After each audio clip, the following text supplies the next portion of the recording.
I was born and raised in Malta as a Catholic. My parents, especially my mother, are devout believers, so I was baptized and I did my Holy Communion and confirmation. By then, I was very fond of Catholicism. There were no questions asked. I just took on whatever was fed to me. At the start of secondary school, nothing had changed. I went along believing what I was taught. But by the age of 13, I began to question things, thinking, is this it? Is Catholicism for me, or is there something bigger and better? By the age of 16, I had stopped going to church. When we would have religion lessons at school, I became the girl full of questions and always got the same answers. Why are there three gods, not one?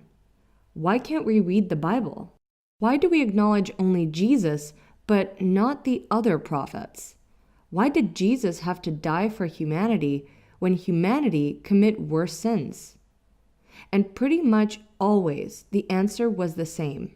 The answer is a mystery. Apart from the Bible question, then I was told that by reading the Bible, it would confuse me even more. After some time, I realized why this would be the case. The Bible contradicts itself. It's written by humans and their own feelings after having been through certain experiences, and it's not God's words. By the age of 16, I had stopped going to church and just believed that there is a God.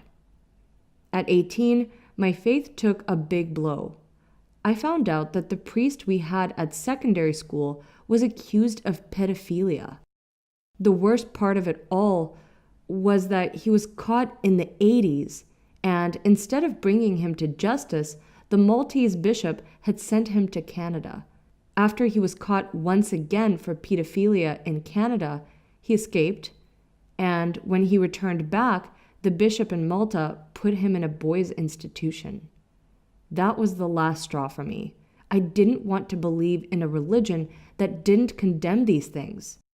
It was around that time my great-grandma passed away, and I was angry, and unfortunately took it against God. I stopped believing in anything.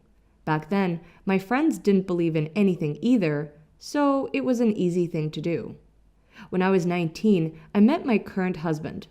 He was a Muslim, but was not following his religion. We met at Havana. When we first started going out, we never broached the topic of religion.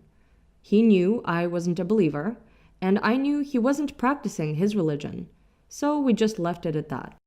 The only thing that we did agree on and talked about was that if we ever had children one day, they would be brought up Muslims. We discussed that after just a week of dating. I was fine with it because it didn't make any difference to me back then. I had started to research other religions like Buddhism, which didn't make sense as a religion to me. Buddha was a prince who gave all his money to the poor and was made a god for that.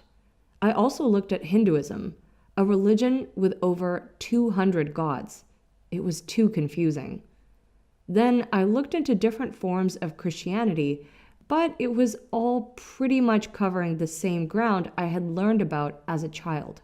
Back then, I used to work for a confectionery chain, and I would often come across a Maltese lady, a regular, who happened to be a Muslim. One day, I plucked up the courage to speak to her. As soon as she left the shop, I stopped her and asked if she could help shed some light on this religion. I told her I just wanted to find out a bit more, the basics and what it consists of, and that I had no intention of becoming Muslim myself. She smiled and gave me her mobile number and told me to come to the mosque in Paola that Thursday, as there was a women's meeting. And that's when my journey to Islam had begun. I attended the meeting and met a group of lovely ladies, all Maltese and all reverts. I spent almost a year questioning everything. Why do women have to wear the veil? Why are men allowed to have 4 wives? Why are we not allowed to eat pork? Who's Muhammad? Why are Muslims so strict? What do Muslims believe in, Allah or Muhammad? And sure enough, I had all my answers, not from 73 books, but from one book, the Qur'an. Everything I needed to know I could find in this one book. They follow the life of Prophet Muhammad. It's easy. There's no mystery, no complications. You do as God tells you, and you will be rewarded. If not, you will be punished. No matter if you're rich, poor, an imam, or anything else. In Islam, everyone is equal. I fell in love with Islam, and I decided to become a Muslim.